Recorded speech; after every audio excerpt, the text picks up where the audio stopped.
आदिवासी विकास मंत्री अशोक उईके साहेब यांच्या अध्यक्षतेखाली दिनांक 23/9/2025 रोजी मंत्रालयातील त्यांच्या दालनात महाराष्ट्रातील सर्व आदिवासी आमदारांची एक महत्त्वपूर्ण बैठक पार पडली। या बैठकीत पेसा संवर्ग भरती संदर्भात सखोल चर्चा होऊन अनेक महत्त्वाचे निर्णय घेण्यात आले। बैठकीमध्ये पेसा संवर्ग भरती प्रक्रियेला गती देण्यावर एकमत झाले असून लवकरच ही भरती प्रक्रिया सुरू केली जाईल असा सकारात्मक निर्णय घेण्यात आला। त्यामुळे अनेक वर्षापासून प्रलंबित असलेल्या भरतीची वाट पाहणाऱ्या उमेदवारांना मोठा दिलासा मिळालाय।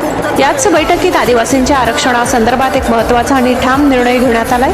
आदिवासींच्या पेसा संवर्गातील आरक्षणात बंजारा आणि धनगर समाजाच्या आरक्षणाचा समावेश केला जाणार नाही असे स्पष्टपणे ठरविण्यात आले। आदिवासी समाजाच्या हक्कांचे आणि आरक्षणाचे संरक्षण करण्यासाठी हा निर्णय घेण्यात आला। या महत्त्वपूर्ण बैठकीत नवापूर तालुक्याचे आमदार शिरीष कुमार नाईक साहेब, आमशा पाडवी साहेब यासह महाराष्ट्रातील अनेक आदिवासी आमदार उपस्थित होते। त्यांनी या निर्णयांचे स्वागत केले असून आदिवासी समाजाच्या विकासासाठी आणि त्यांच्या हक्कांच्या संरक्षणासाठी शासन कटिबद्ध असल्याचे सांगितले।